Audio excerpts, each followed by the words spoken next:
Johnny Carson had been hosting The Tonight Show for 30 years. 30 years of monologues that became part of American culture. 30 years of making the country laugh before bed. He'd interviewed presidents and poets, musicians and comedians, astronauts and athletes. He'd seen it all. Or so he thought. Dean Martin was family. Not literally, but in the way that only decades of shared stages and mutual respect can create. They'd known each other since the early days. Before Carson had The Tonight Show. Before Dean had become a legend. They'd grown up together in the spotlight, watched each other's careers soar, attended each other's life events.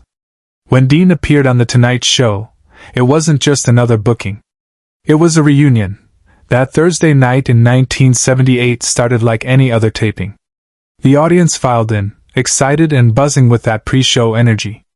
Doc Severinsen and the band ran through their warm-up numbers. Ed McMahon reviewed his cue cards.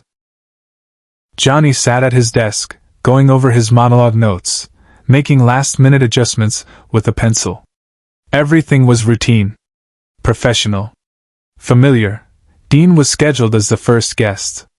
The producers loved booking him because he was reliable television gold. Charming, funny, effortlessly cool. He always had a story. Always made Johnny laugh. The audience adored watching their chemistry. It was easy. Safe. Guaranteed good TV. Dean arrived at the studio an hour before taping. Not unusual. He liked to relax in the green room, have a drink, settle his nerves even though he'd done this hundreds of times. But something was different that day. The makeup artist noticed it first. Dean's hands were shaking slightly when she worked on him. His color was off. A little pale. A little gray. "You feeling okay, Mr. Martin?" she asked gently. Dean gave her that famous smile. The one that had charmed millions. "I'm fine, sweetheart. Just a little tired. Long week." She didn't push. Dean Martin was a professional.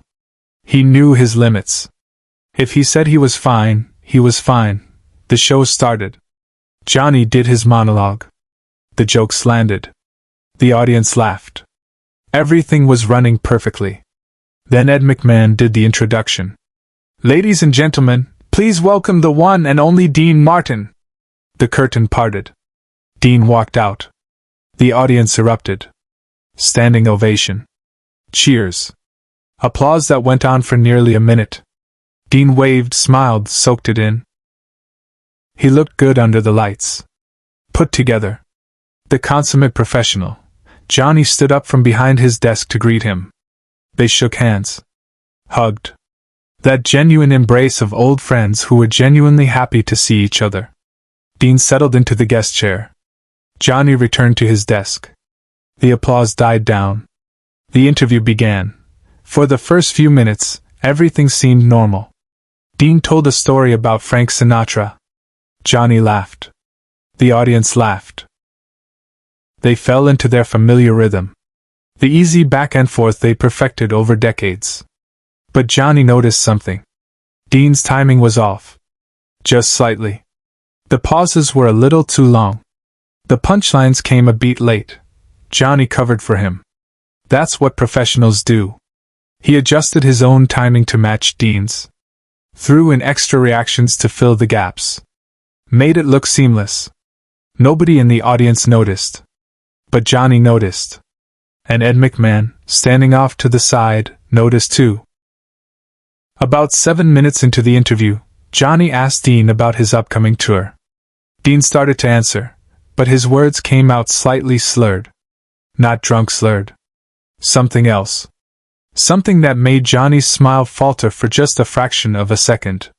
"Dean," Johnny said, his tone shifting from interview mode to something more personal. "You okay, buddy?" Dean blinked. Seemed to refocus. Yeah. I'm fine. Just, what was the question?" Johnny repeated it. Dean answered.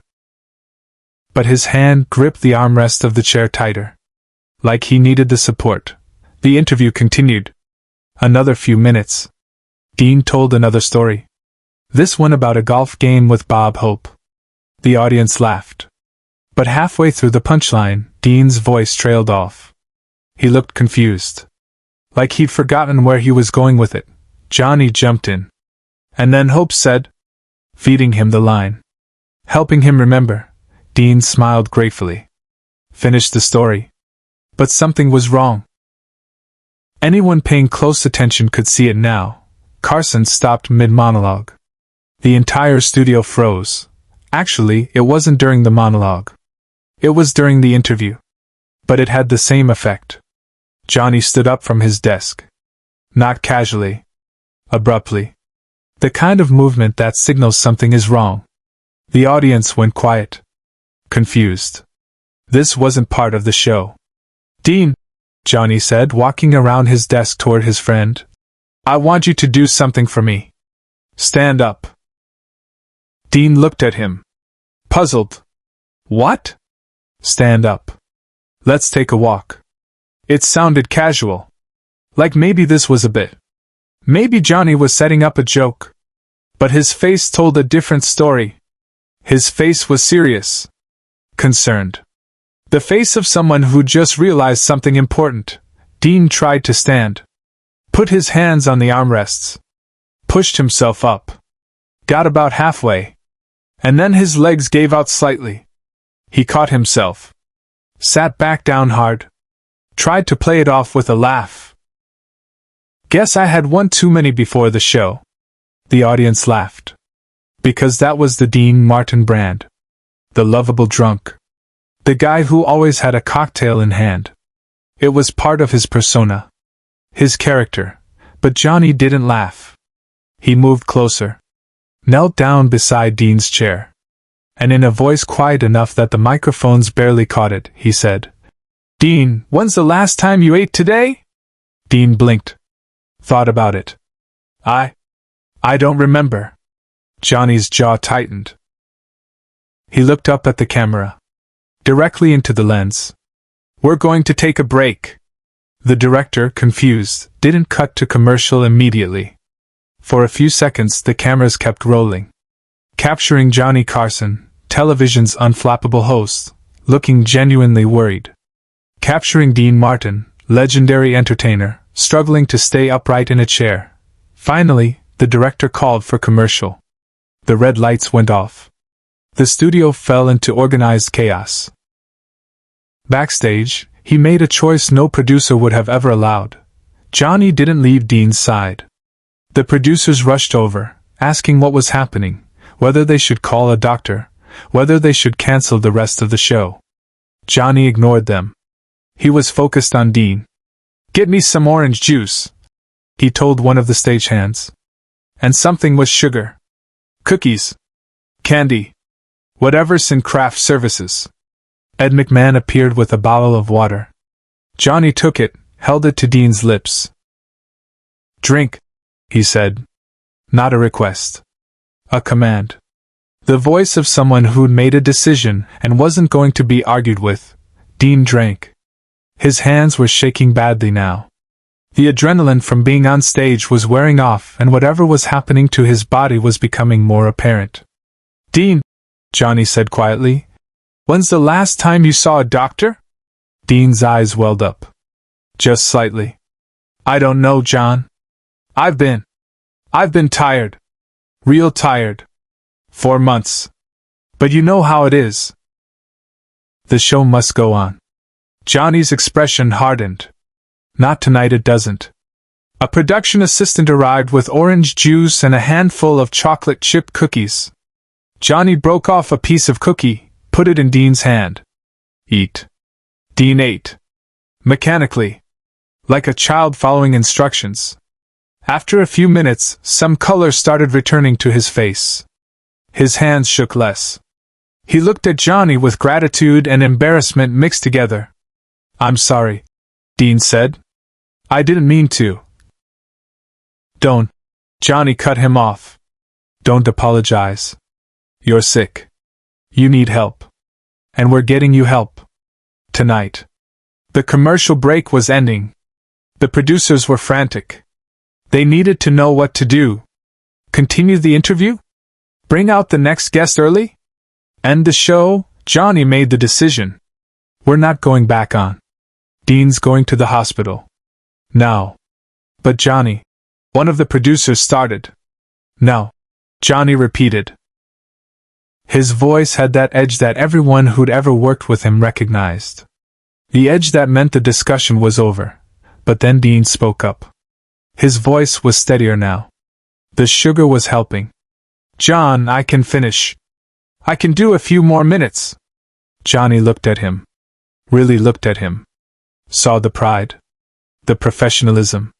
The desperation not to let people down. And he understood. Because he'd felt that same thing himself countless times. The need to push through. To be who people expected you to be. Okay, Johnny said slowly. 5 more minutes. But I'm staying right here. And if I see anything I don't like, we're done. Dean nodded. They went back on air. But it was different now. Johnny didn't return to his desk. He pulled up a chair next to Dean. Sat beside him. Not across from him. Beside him.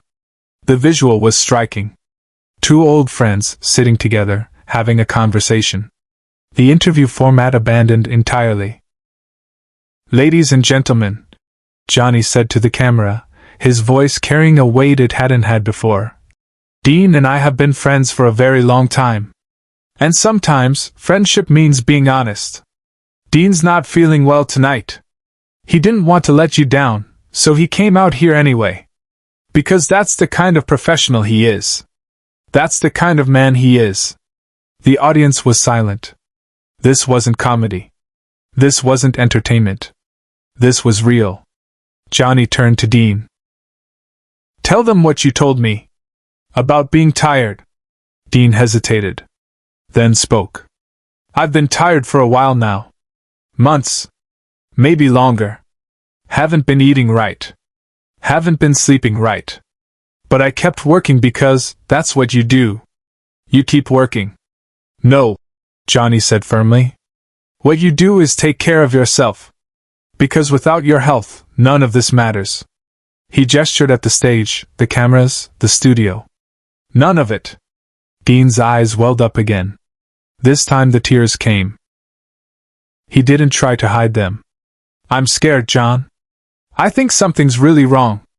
The audience gasped. Soft. Collective. The sound of hundreds of people realizing they were witnessing something profound. Johnny reached over. Took Dean's hand. Held it. On national television. 2 men, 2 legends, one holding the other's hand in plain sight of millions. Then we fix it, Johnny said. Tonight. Right now. We get you to a hospital. We find out what's wrong. And we fix it. Together. Subscribe and leave a comment, because the most powerful part of this story is still ahead. But this was the moment no one in the studio, nor anyone at home, ever saw coming. Dean looked at Johnny. At this man he'd known for decades. This man who could have been embarrassed by this moment. Who could have cut to commercial and handled it privately. Who could have protected the show, the format, the carefully constructed illusion of television. But instead chose to protect his friend. Thank you, Dean whispered. Johnny squeezed his hand. Then he turned to the camera. We're ending the show early tonight. Dean's going to get the medical attention he needs. And I want to say something to everyone watching. If someone you love is struggling, if they're not themselves, if something feels wrong, don't wait. Don't assume they'll tell you when they're ready. Ask. Push. Insist. Because the people we love are more important than being polite. They're more important than not making a scene. He stood up. Helped Dean to his feet. Kept one arm around him for support. Thank you for watching. Good night. The credits rolled early. McMahon following close behind. Dean Martin was admitted to Cedars-Sinai that night. Severe malnutrition. Exhaustion. Early signs of kidney failure. The doctor said if he'd waited another week, it might have been too late. He spent 3 weeks in the hospital. Johnny visited every single day. Brought him magazines. Told him jokes. Reminded him why living mattered. When Dean recovered, he appeared on The Tonight Show again. Healthier. Stronger. And when Johnny introduced him, he said, "This is my friend. And I almost lost him because neither of us wanted to admit something was wrong." Dean lived another 17 years. And he credited that night, the night Johnny stopped the show, as the night that saved his life. Johnny kept a photo from that taping in his desk drawer. Not the funny moments. Not the laughter. The moment he held Dean's hand. A reminder that sometimes the most important thing you can do on television isn't entertain. It's care. Years later, young hosts would ask Johnny for advice. He'd tell them about ratings and timing and how to land a joke. But he'd always end with, "And if you have to choose between the show and a person, choose the person." Every time.